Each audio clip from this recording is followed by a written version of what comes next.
Pour le harcèlement scolaire, pour terminer, est-ce que tu fais quelque chose? Comment tu essayes de voir, quoi?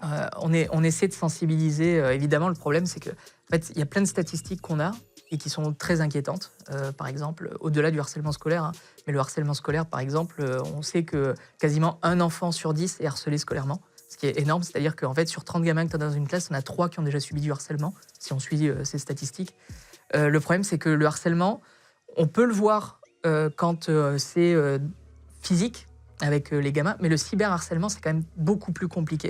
Et il y a des gamins qui se cachent, en fait, qui prennent sur eux, Et on a du mal à voir, en réalité, les élèves harcelés.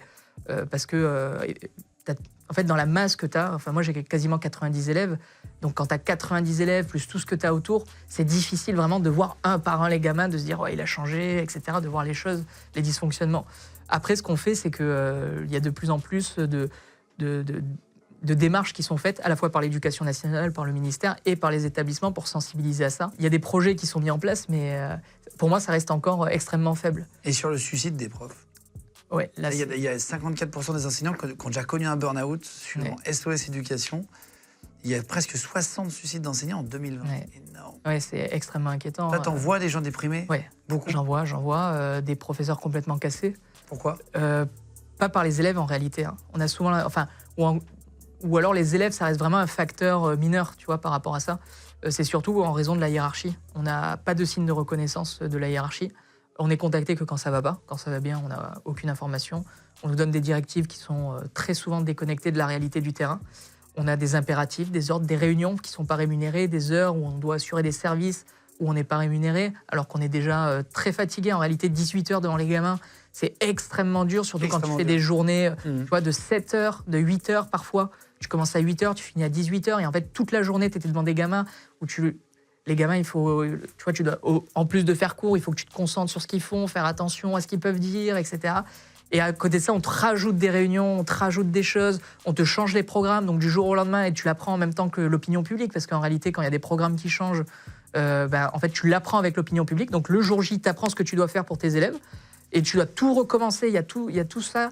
Et il y a des collègues, moi j'ai un collègue de français qui m'a mis, vraiment, il m'a donné le cafard, un professeur de français qui doit être dans les 50 ans, il en fait 10 de plus, qui est complètement, il marche un peu en titubant, il a une voix complètement éreintée, etc. Et puis il m'a dit quelque chose qui, moi, m'a frappé. Il m'a dit, ah tiens, c'est marrant, quand je te vois, j'ai l'impression de me voir moi quand j'avais ton âge, et maintenant, regarde ce que je deviens. Et...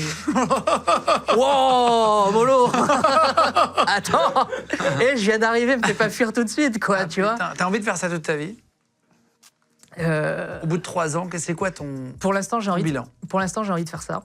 Parce que, en fait, moi, je me dis, ce qui est au centre de tout ça, c'est les gamins. Et je me dis, il y a des gamins, pas tous, on y arrive. Bien sûr, c'est impossible de faire ça, mais il y a des gamins qui vont réussir, et peut-être qu'on aura contribué, tu vois, on va porter notre pierre à l'édifice. Et il y a aussi cette fierté-là de se dire, j'ai un peu aidé, tu vois. Quand il y a un gamin qui me dit, monsieur, je détestais le français, et puis maintenant, j'adore le français. Quand il y a des élèves qui me disent, moi, je vais ouvrir un club de littérature, je vais écrire de la poésie, tu vois. C'est des choses qui te font aimer le métier. Mais en fait, il y a un système qui, pour moi, est en pleine défaillance de l'éducation. Et je me dis, si ça s'aggrave, encore dans les années à venir, non, je ne me vois pas faire ça toute ma vie. En tout cas, pour l'instant, je me sens bien avec mes élèves.